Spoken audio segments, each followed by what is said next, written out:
Welcome and thank you for joining me. I'm Gerry Oginski, a New York medical malpractice and personal injury trial lawyer practicing law here in the state of New York.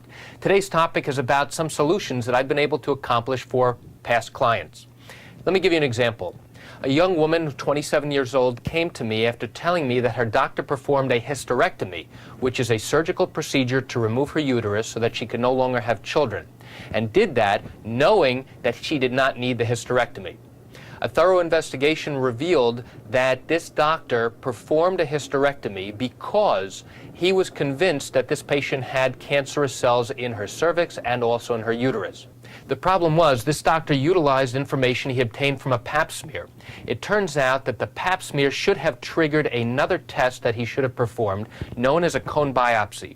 The cone biopsy would have allowed the doctor to obtain additional tissue samples within the cervix and the uterus and have a doctor known as a pathologist look under the microscope to determine whether or not there were any cancerous cells there. It turned out that this doctor failed to do that procedure and instead immediately recommended that this woman have a total hysterectomy so that she could no longer have any children. He specifically told her, if you don't have this surgery, the cancer is going to spread and you're going to die within a short period of time.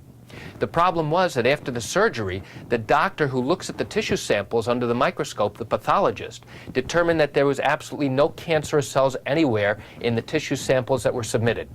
And so, in fact, this patient never needed this particular surgical procedure. So she came to me and said, what do I do?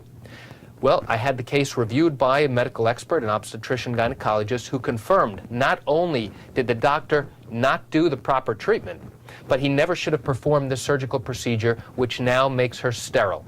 You might think that this is very clear-cut. Well, during the course of this litigation, the defense refused to acknowledge that the defense was in any way responsible for what happened to this young woman. They claimed that they gave her full informed consent about the procedure, and she elected to go ahead with the procedure. The reason why she elected to go ahead with the procedure is because the doctor convinced her that if she did not have this surgery, she would die. And she had 2 children that she did not want to leave behind, so of course she goes ahead and has the procedure done.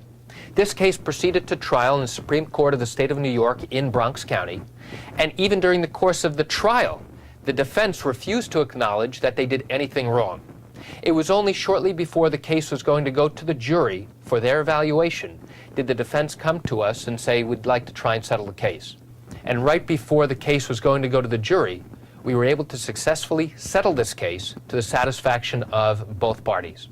This is just one example of how I was able to help a young woman who had needless surgery. And that's it for today's video tip.